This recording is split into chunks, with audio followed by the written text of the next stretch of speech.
नमस्कार, मैं हूं मोनिका जायसवाल और आप देख रहे हैं इंडिया न्यूज बुलेटिन की शुरुआत करेंगे फटाफट खबरों के साथ। हर दिन बढ़ता जा रहा ओमिक्रॉन का खतरा। देश में ओमिक्रॉन की संख्या 153 हुई। महाराष्ट्र में ओमिक्रॉन के 6 नए मरीज मिलने की पुष्टि, जिसके बाद ओमिक्रॉन मरीजों की संख्या 54 हुई। महाराष्ट्र में कोरोना के 902 मामले सामने आए और 24 घंटे में 9 संक्रमितों की हुई मौत।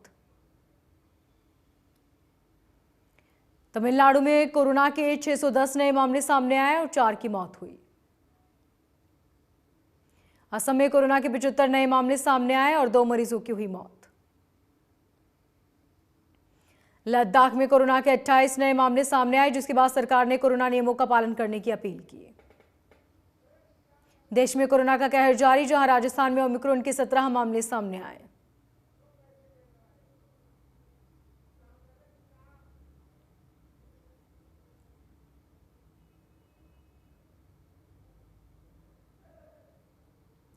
कर्नाटक में ओमिक्रॉन के 5 और नए केस सामने आए। लोगों से कोरोना गाइडलाइंस का पालन करने की अपील की गई।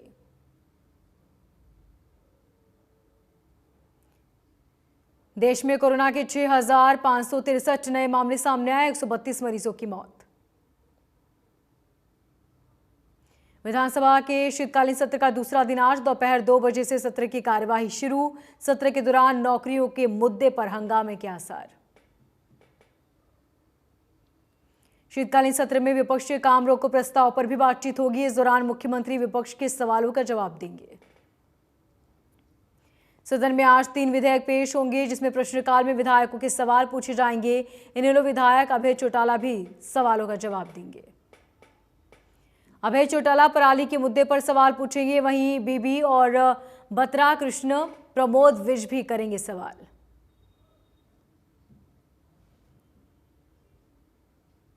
फरीदाबाद के सेक्टर 37 में कश्मीरी भवन की वर्षगांठ के अवसर पर केंद्रीय मंत्री कृष्णपाल गुर्जर का कश्मीरी पंडितों ने पगड़ी पहनाकर स्वागत किया।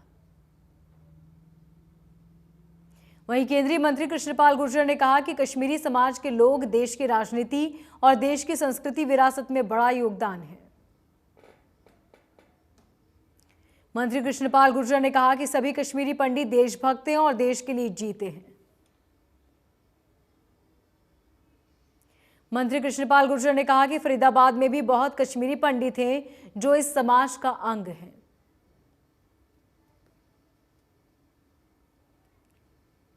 फरीदाबाद में सिंही मंडल की कार्यकारिणी बैठक में पूर्व उद्योग मंत्री विपुल गोयल पहुंचे और कार्यकर्ताओं से पार्टी की नीतियों को जन जन तक पहुंचाने का आह्वान किया। दरअसल पार्टी आलाकमान ने पूरे प्रदेश में तमाम विधायक और मंत्री सहित सभी नेताओं की मंडल स्तर पर कार्यकर्ताओं की कार्यकारिणी बैठक लेने की जिम्मेदारी लगाई, जिसमें पूर्व उद्योग मंत्री विपुल गोयल को सिंही मंडल का पालक बनाया गया। इसी कड़ी में पूर्व उद्योग मंत्री विपुल गोयल ने सेक्टर 7D में हुई मंडल कार्यकारिणी की बैठक में हिस्सा लिया। पूर्व उद्योग मंत्री विपुल गोयल ने मंडल स्तर के कार्यकर्ताओं को संबोधित करते हुए सभी का मनोबल बढ़ाया।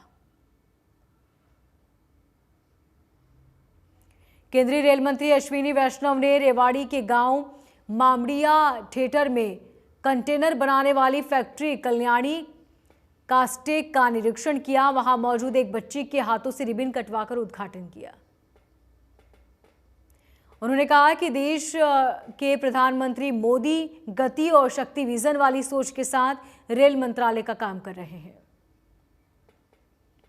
उन्होंने कहा कि अब छोटे किसानों, उद्यमियों और व्यापारियों को सुगम सुविधा मुहैया कराते हुए सरकार विश्वास के जरिए कदम में सहयोगी बन रही है। उन्होंने कहा कि रेल मंत्रालय अब रेलवे स्टेशन, विशेषकर पटरियों की सफाई व्यवस्था का ध्यान दे रहा है। इस कंटेनर फैक्ट्री से स्थानीय युवाओं को 75% रोजगार के अवसर मिलेंगे।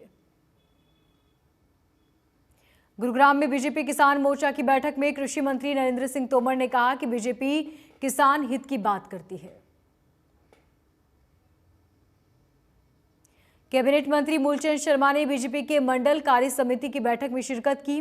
उन्होंने कहा कि प्रदेश में पढ़े लिखे युवाओं को मेरिट पर सरकारी नौकरी मिल रही है। मूलचंद शर्मा ने कहा कि पढ़े लिखे युवाओं को मेरिट पर नौकरियां मिल रही हैं। सरकारी नौकरियों से देश और प्रदेश मजबूत होगा। उन्होंने कहा कि लोगों की सुरक्षा के मद्देनजर बल्लभगढ़ शहर से वीटा प्लांट को हटाया जाएगा और ग्रामीण एरिया या आईएमटी एरिया में स्थापित किया जाएगा।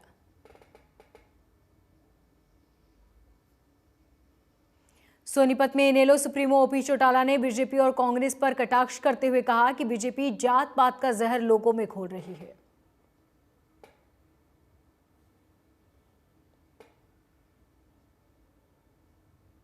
वहीं कांग्रेस पार्टी पर आरोप लगाते हुए उन्होंने कहा कि 2005 में सरकार जाने के बाद कांग्रेस ने साजिश और षड्यंत्र रचकर उन्हें जेल भिजवाने का काम किया।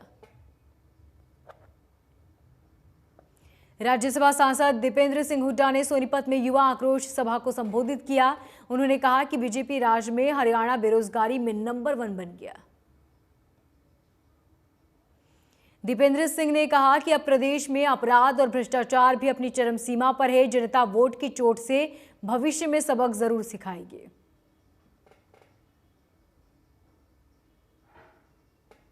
रोहतक में संयुक्त किसान मोर्चा के नेता युद्धवीर सिंह की गुरनाम चौधरी को चेतावनी देते हुए कहा कि संयुक्त किसान मोर्चा की लड़ाई सामाजिक है।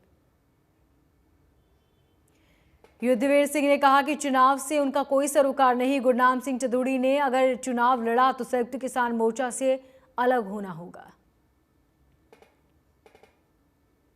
इंद्री के गांव मटक में भाजपा मंडल की बैठक का आयोजन हुआ। बैठक में मुख्य रूप से इंद्री के विधायक राजकुमार कश्यप ने शिरकत की। बैठक में सरकार की कल्याणकारी योजनाओं को लोगों तक किस प्रकार से पहुंचाया जाए, इसके बारे में बातचीत हुई। फरीदाबाद में मानव रचना विश्वविद्यालय की तरफ से 2021 बेंच पास आउट 530 छात्रों के लिए दीक्षांत समारोह का आयोजन किया गया।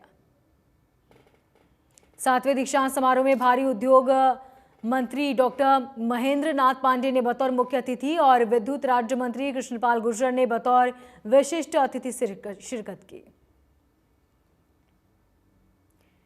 तिगांव से बीजेपी विधायक राजेश नागर के निवास पर भाजपा मंडल स्तरीय कार्यकर्ता समिति की बैठक संपन्न हुई।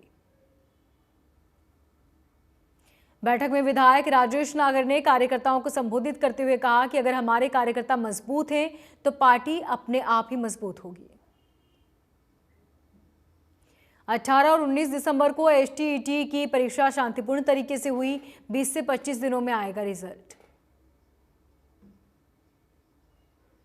एसटीईटी की परीक्षा में 1,87,951 अभ्यर्थियों ने 291 परीक्षा केंद्रों पर परीक्षा दी।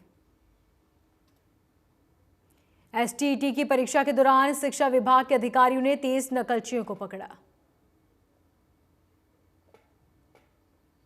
अंबाला को निर्मल बनाने के लिए नगर निगम ने अनोखी पहल शुरू की। अंबाला के 20 वार्डों को नगर निगम के 10 अधिकारियों द्वारा गोद लिया गया। अब वार्ड में नए विकास कार्यों और समस्याओं का हल करवाने की जिम्मेदारी उस अधिकारी पर होगी जिसने वार्ड को गोद लिया है। निगम अधिकारी के अनुसार शहर में नालियों को कवर करने और नालों पर बने अवैध निर्माण को हटाने का काम जल्द शुरू होगा। यमुनानगर के हथनीकुंड बैराज में अपस्ट्रीम में डैम बनाया जाएगा जिसमें लाखों क्यूसेक पानी को स्टोर किया जा सकेगा। अपस्ट्रीम में डैम बनाने में हर साल हरियाणा, दिल्ली और उत्तर प्रदेश से आने वाली बाढ़ से होने वाले नुकसान से मुक्ति मिलेगी। सीएम मनोहर लाल ने 17 मार्च 2020 को हथनीकुंड बैराज का दौरा कर अधिकारियों को बैराज के अपस्ट्रीम में डैम बनाने की संभावना तलाशने के आदेश दिए थे। भिवानी के हनुमान में सैनिक कल्याण परिषद द्वारा महाराजा शूर सैनी जयंती महोत्सव मनाया गया। वहीं जयंती महोत्सव कार्यक्रम को लेकर लोकसभा सांसद चौधरी धर्मवीर सिंह और कुरुक्षेत्र से सांसद नायाब सैनी ने शिरकत की। कार्यक्रम में समाज से जुड़े मेधावी छात्रों और राष्ट्रीय अंतर्राष्ट्रीय खेल स्पर्धा में मेडल लेने वाले खिलाड़ियों को सम्मानित किया गया। इस बीच लोकसभा सांसद चौधरी धर्मवीर सिंह और कुरुक्षेत्र सांसद नायाब सैनी ने कहा कि महाराजा शूर सैनी के जीवन प्रसंग से प्रेरणा लेकर समाज के उत्थान के लिए काम करना चाहिए। गोहलाचिका में नेकी का घर संस्था की तरफ से विशाल रक्तदान शिविर का आयोजन किया गया। वह रक्तदान शिविर में डॉक्टरों ने अपना योगदान दिया और युवाओं ने बढ़ चढ़कर हिस्सा लिया। गोहलाचिका में डेरा अनुयायियों की तरफ से मानवता भलाई अभियान चलाया गया, जिसमें गरीब और असहाय लोगों को फल बांटे गए।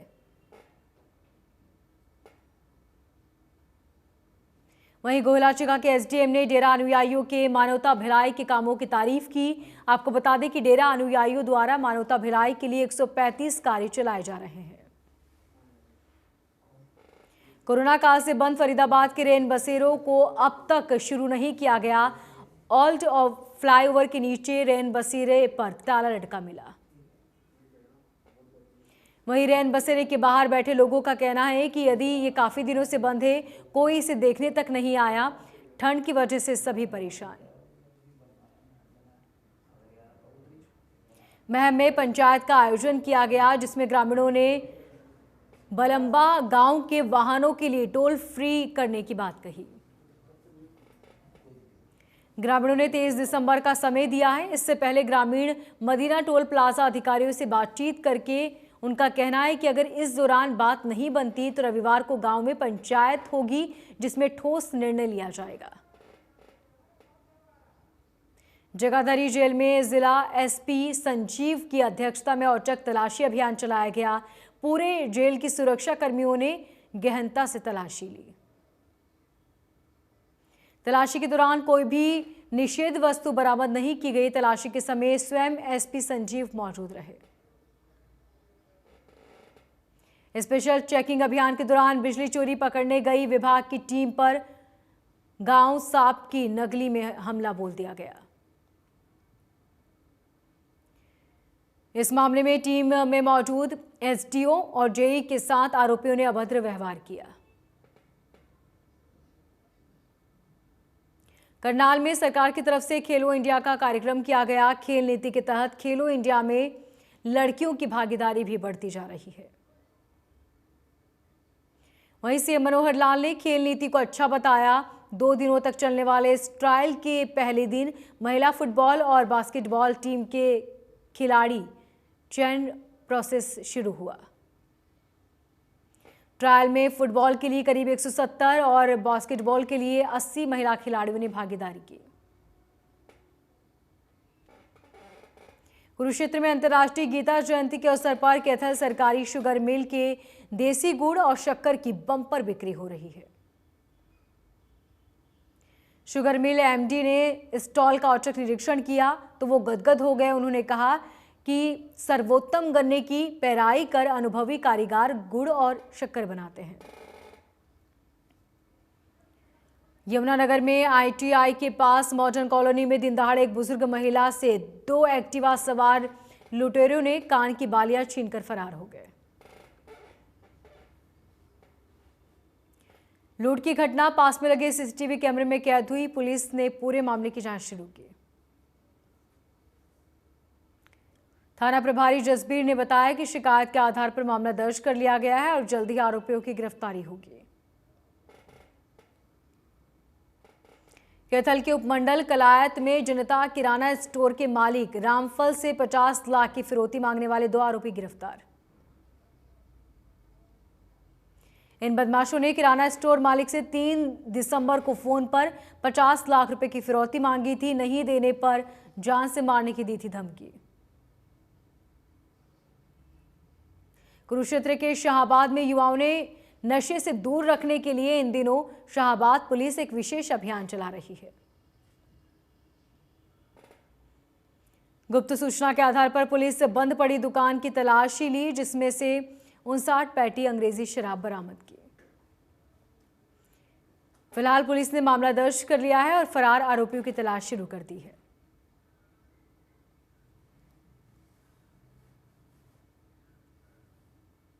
फरीदाबाद में एक कार चालक ने रोड के किनारे खड़ी 2 मासूम बच्चियों को रौंद डाला। गनीमत रही कि बच्चियां सकुशल बच गई। हालांकि दोनों लड़कियों को तुरंत अस्पताल पहुंचाया गया, जहां एक बच्ची को मामूली चोट आई तो वहीं दूसरी बच्ची का इलाज जारी है।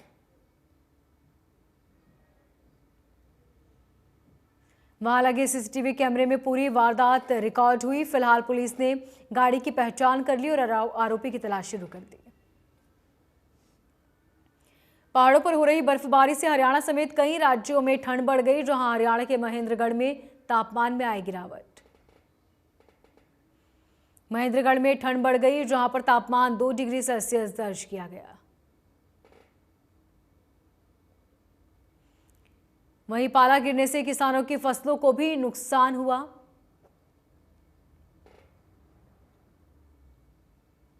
दिल्ली में सुबह न्यूनतम तापमान 4.4 डिग्री सेल्सियस दर्ज किया गया। मौसम विभाग ने दिल्ली में सर्द हवाएं चलने का प्रकोप दिन भर जारी रहने की बात कही। फिलीपींस से आए 270 किलोमीटर रफ्तार वाला राय नामक तूफान से रविवार को करीब 63 लोगों की मौत हो गई। 208 लोग अब भी लापता। बोहल प्रांत के गवर्नर आर्थर ने याप को लेकर बताया कि 10 लोग अब भी लापता हैं और 13 लोग घायल हुए हैं। उन्होंने कहा कि मृतकों की संख्या और बढ़ सकती है। राय नामक तूफान करीब 7,80,000 लोग प्रभावित हुए। इनमें से 3 लाख लोगों को अपना आशियाना छोड़कर सुरक्षित स्थानों पर जाना पड़ा। अधिकारियों के मुताबिक अब तक केवल 21 इलाकों में बिजली आपूर्ति बहाल हो पाई है। 3 क्षेत्रीय हवाई अड्डों पर जलभराव हुआ। दिल्ली में प्रदूषण का स्तर लगातार बढ़ रहा है। दिल्ली में AQI 290 दर्ज किया गया। हिसार की आबोहवा बेहद खराब श्रेणी में दर्ज की गई, जहां पर एयर क्वालिटी इंडेक्स 278 के पार पहुंचा। फरीदाबाद में आबोहवा बेहद खराब श्रेणी में पहुंची। एयर क्वालिटी इंडेक्स 300 के पार दर्ज किया। रोहतक में एयर क्वालिटी इंडेक्स 260 दर्ज किया गया, जहां पर दमा के मरीजों को सांस लेने में हो रही दिक्कतें। भिवानी में हवा की गुणवत्ता फिर से खराब श्रेणी में पहुंची, जहां पर एयर क्वालिटी इंडेक्स 210 दर्ज किया गया। सोनीपत में हवा की गुणवत्ता फिर हुई खराब, जहां पर एयर क्वालिटी इंडेक्स 300 दर्ज किया गया। साइबर सिटी गुरुग्राम में दीपावली की बाद से ही प्रदूषण खराब श्रेणी में पहुंचा, जहां पर एयर क्वालिटी इंडेक्स 280 के पार।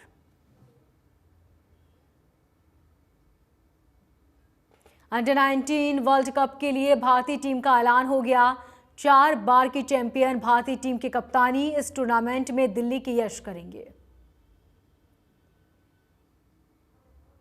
वहीं आंध्र प्रदेश के SK रशीद को उप कप्तान बनाया गया। अगले साल 14 जनवरी से अंडर 19 वर्ल्ड कप वेस्टइंडीज की मेजबानी में खेला जाएगा। BCCI अखिल भारतीय जूनियर चयन समिति ने ICC अंडर 19 पुरुष क्रिकेट विश्व कप के लिए भारतीय टीम का चयन किया।